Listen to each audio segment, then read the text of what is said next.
ಮಧ್ಯಪ್ರಾಚ್ಯದಲ್ಲಿ ನಡೆಯುತ್ತಿರುವ ಸಂಘರ್ಷದ ನಡುವೆ ಅಮೆರಿಕದ ಮಾಜಿ ಅಧ್ಯಕ್ಷ ಡೊನಾಲ್ಡ್ ಟ್ರಂಪ್ ಹಾಗೂ ಇಸ್ರೇಲ್ ಪ್ರಧಾನಿ ಬೆಂಜಮಿನ್ ನೆತನ್ಯಾಹು ನಡುವೆ ನಡೆದ ಮಹತ್ವದ ಮಾತುಕತೆ ರಾಜಕೀಯ ವಲಯದಲ್ಲಿ ಚರ್ಚೆಗೆ ಗ್ರಾಸವಾಗಿದೆ.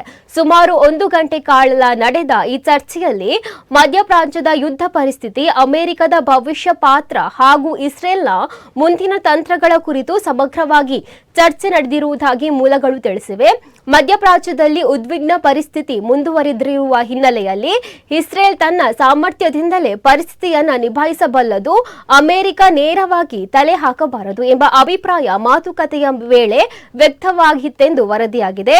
ಟ್ರಂಪ್ ಅವರು ತಮ್ಮ ಆಪ್ತ ವಲಯದೊಂದಿಗೆ ನಡೆಸಿದ ಚರ್ಚೆಗಳಲ್ಲೂ ಅಮೆರಿಕವು ಅನಗತ್ಯ ಯುದ್ಧಗಳಲ್ಲಿ ತೊಡಗಿಸಿಕೊಳ್ಳಬಾರದು ಎಂಬ ನಿಲುವನ್ನು ವ್ಯಕ್ತಪಡಿಸಿರುವುದಾಗಿ ತಿಳಿದುಬಂದಿದೆ.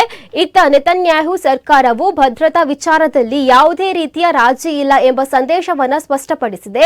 ಈ ನಡುವೆ ಮಧ್ಯಪ್ರಾಚ್ಯದ ಹಲವು ಭಾಗಗಳಲ್ಲಿ ಉದ್ವಿಗ್ನತೆ ಮುಂದುವರಿದಿದ್ದು, ಅಂತಾರಾಷ್ಟ್ರೀಯ ಸಮುದಾಯ ಶಾಂತಿ ಕಾಪಾಡುವಂತೆ 2 ರಾಷ್ಟ್ರಗಳಿಗೆ ಮನವಿಯನ್ನು ಮಾಡುತ್ತಿದೆ.